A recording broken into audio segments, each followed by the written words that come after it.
bulan ini kita masuk tema baru, keberanian.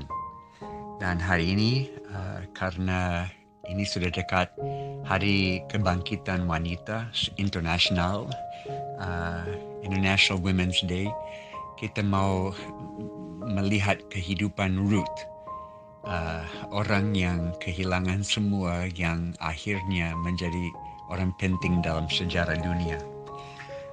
Kebangkitan wanita yang terlihat dalam Ruth, dan kita akan lihat pasal 1, 2, 3 dan 4. Mungkin saya tidak baca semuanya, tapi satu-satu ayat yang penting di dalam renungan ini. Ruth adalah buku yang ke-8 di dalam Perjanjian Lama. Angka 8 ada arti permulaan baru. Dan buku Ruth terletak sesudah Hakim-Hakim, di mana kita lihat Israel dalam perang terus. Banyak musuh datang pukul kala Israel. Mungkin kelihatan sebagai hukuman dari Allah karena mereka tidak taat, tidak setia kepada Tuhan. Tapi buku Ruth kita melihat kesempatan lagi atas hidup yang baru. Dan ada 2 buku di dalam Perjanjian Lama yang punya nama perempuan, Ruth dan Esther. Ruth adalah orang non-Yahudi yang nikah dengan orang Yahudi. Esther ada orang Yahudi yang nikah dengan orang non-Yahudi. Tapi Tuhan pakai dua-duanya untuk keselamatan bangsa. Jadi kita fokus dengan Ruth. Ruth pasal 1, kita akan lihat di dalam situasi yang kacau, Tuhan masih berdaulat. Nah, ada ayat 1, ada kelaparan di Bethlehem.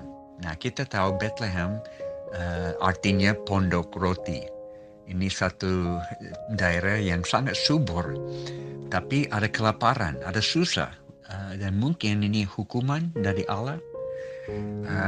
Naomi bersama dengan suami, mereka ambil keputusan mau pindah, keluar dari situ karena kelaparan. Mereka mau pindah ke Moab.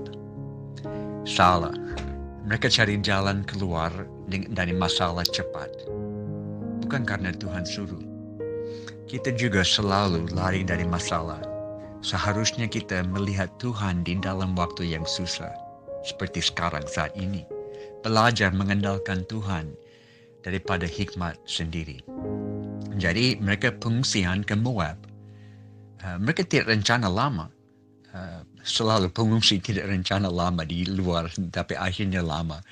Dan di situ suaminya meninggal. Suaminya Naomi meninggal, dan 2 anak laki-laki mendapat istri dari Moab. Mereka 10 tahun di Moab. Kemudian 2 anak meninggal di Moab. Hanya tinggal istri-istri yang mereka dapat. Dan Naomi dengar ada bantuan makanan di Bethlehem lagi. Jadi dia persiapan mau pulang, tapi dia kumpul Orpa dan Ruth dan bilang mereka, lebih baik kalian tinggal. Saya pulang sendiri. Dan Orpa ikut nasihat itu, tapi Ruth tidak. Dan sebetulnya nasihat itu salah lagi. Naomi salah. Karena dia tetap pakai hikmat dunia. Tapi Orpa, dia tinggal. Ruth menolak. Dan saya mau baca ayat 15, ayat 16. Berkatalah Naomi, telah pulang iparmu kepada bangsanya dan kepada Allahnya pulang mengikuti iparmu. Tapi Ruth bilang, janganlah desak aku meninggalkan engkau dan pulang dengan tidak mengikuti engkau. Sebab kemana engkau pergi, di situ juga aku pergi. Di mana engkau bermalam, di situ juga aku bermalam. Bangsamu, bangsaku, Allahmu, Allahku. Wow, luar biasa. Jadi Ruth menolak nasihat.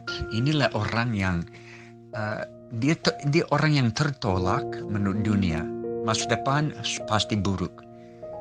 Tapi dia tahu ada satu-satunya jalan di depan, dan dia mungkin rasa ini kesempatan terakhir bagi dia, dan dia tidak mau lewat. Dia ikut Naomi. Suami tidak ada masa depan bagi dia. Ini sepertinya orang yang mau percaya, mau cari keselamatan. Mereka tahu tidak ada jalan lain untuk tutupi hutang dosa. Ruth seperti itu. Dia tidak akan lewat kesempatan ini. Yang kedua kita lihat, uh, pasal 2, di dalam ketekunan kita menemukan kasih karunia. Mereka pulang ke Bethlehem. Waktu pulang itu bulan April, masa penuaian. Jadi Ruth langsung, ayat 2, dia langsung mau kerja. Dia pergi ke ladang, ambil butir-butir sisa dari penyabit. Ini pekerjaan orang miskin. Ruth tidak rasa gengsi. Dia tekun. Dan karena dia tekun, dia dapat perhatian dari orang yang punya ladang itu, Boaz. Boaz melihat dia dan tanya pengurus-pengurus sampai dia mengerti bahwa Ruth datang dari luar, dan Boaz jaga dia melalui pengurus-pengurus. Ruth bisa makan dan minum dengan pekerja-pekerja Boaz. Boaz suruh pekerja tambah hasil tuaian bagi Ruth, luar biasa. Artinya jangan malas, saudara. Kita buat bagian kita, Tuhan akan buat bagian dia. Dia Jehovah Jireh akan cukupkan. Kita buat tekun dengan apa yang ada di depan kita. Pasal 3, kita lihat prinsip ketiga, waktu tepat dari Tuhan selalu datang untuk terobosan terjadi. Tuhan tahu. Boaz punya hubungan keluarga dengan Naomi. Pasal 20, ayat 20.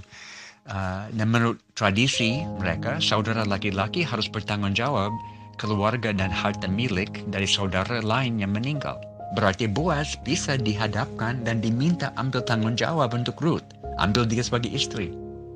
Jadi Naomi beri nasihat kepada Ruth cara melamar Boaz. Pasal 3 ayat 1-4. Dan Ruth ikut. Dan Boaz kejut tapi terbuka. Dan kita melihat yang pasal 4 atau akhir 3, caranya dipakai Tuhan tidak selalu masuk akal kita. Ada orang lain, pasal 3 ayat 12, ada orang lain yang mau ambil tanah dan ladang sebagai warisan. Dia lebih di depan dari Boaz, dia lebih punya hak. Boaz bertemu dengan dia dan di depan saksi mata orang lain, mereka cari solusi masalah tanah ini. Dan akhirnya orang ini sadar, kalau dia ambil semua, mungkin orang bisa datang dari belakang, tuntut lagi, bayar.